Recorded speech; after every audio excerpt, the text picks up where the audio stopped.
Marcus had a gift for waiting. Not the patient kind of waiting, the kind where you're quietly building something, trusting the process, holding steady.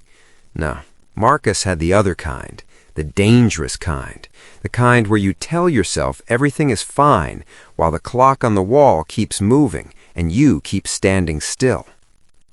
He was 20 years old, a sophomore at the University of Houston, and he had more potential than almost anyone in his family had ever seen. His professors noticed it. His mother talked about it at every Sunday dinner. Even his roommate, a quiet guy from San Antonio named Derek, would shake his head and say, "Man, you could do anything if you just start." But Marcus had an answer for everything. The business idea he'd been carrying around in his head for 2 years, I'll work on it this weekend. The scholarship application sitting in his laptop folder, I'll finish it tomorrow. The call to his grandfather, Big Earl, the man who raised him, the man who believed in him before anyone else did, the call he kept meaning to make, I'll call him Sunday. He knows I love him. Tomorrow, tomorrow, tomorrow. It was the most comfortable word Marcus knew. Tomorrow asked nothing of him. Tomorrow required no courage, no effort, no discomfort. Tomorrow was always there, always waiting, always forgiving. And so Marcus moved through his days half awake, going through the motions of a life he kept promising himself he'd actually start living soon. Then one Tuesday morning in October, his mother called. Big Earl had passed away in his sleep.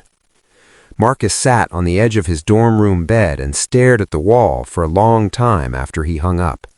The room was quiet except for the sound of the campus outside, students laughing, doors opening and closing, the ordinary noise of a world that had no idea it had just cracked open.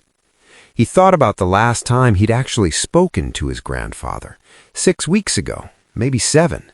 He couldn't even remember exactly what they talked about, something small, something forgettable. He had meant to call, he really had. He'd even picked up his phone a few times, thought about it, and put it back down. There was always something else, a game to watch, a nap to take, a tomorrow to count on. But there was no tomorrow now, not for Big Earl. And sitting in that quiet room, Marcus felt the full weight of that truth land on his chest like something heavy and permanent. He flew home to Memphis for the funeral. He sat in the front pew of his grandfather's church, the same church where Big Earl had taken him every Sunday as a little boy, and he listened to people talk about the man. A deacon said Big Earl never put off a kind word. A neighbor said he showed up whenever you needed him, not someday, not eventually, but right then.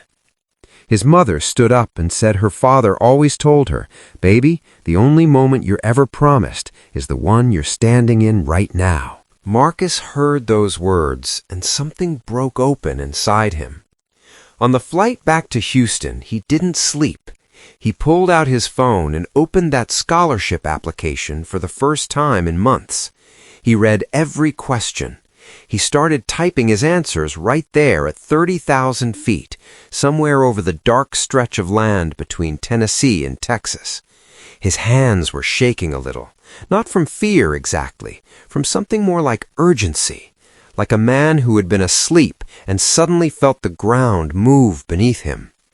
When he landed, he didn't go back to his room. He went to the library. He stayed there until midnight, finishing that application. He came back the next day and started outlining the business plan he'd been carrying in his head for 2 years. He called his mother every Sunday, not because someone told him to, but because he finally understood that the people you love are not guaranteed to be there the next time you remember to reach out. His roommate Derek noticed the change within a week.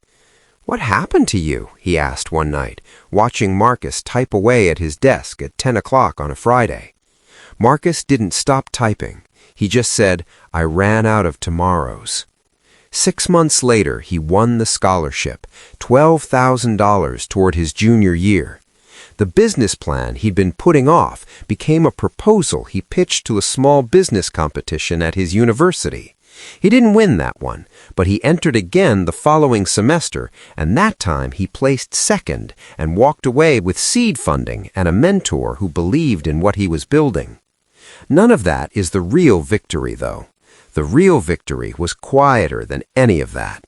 It was the Tuesday morning he woke up early, before his alarm, and felt the difference between the Marcus who used to exist and the one sitting in that dorm room now. The old Marcus had lived in a fog of maybe. The new Marcus lived in the sharp, honest light of now. He still thinks about Big Earl every single day. He keeps a photo of him on his desk, just a simple picture, his grandfather smiling at a cookout, a paper plate in his hand, the sun behind him. And whenever Marcus feels the old pull of procrastination creeping back in, whenever tomorrow starts whispering in his ear again, he looks at that photo and he remembers. The clock doesn't stop to wait for you to feel ready.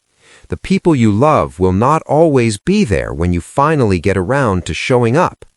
And the life you keep saying you'll start living someday, it is happening right now, with or without you. Don't let tomorrow steal what today is offering you. Start now, call now, build now, love now. Because tomorrow is a promise that nobody, not one single person on this earth, has ever been guaranteed to keep.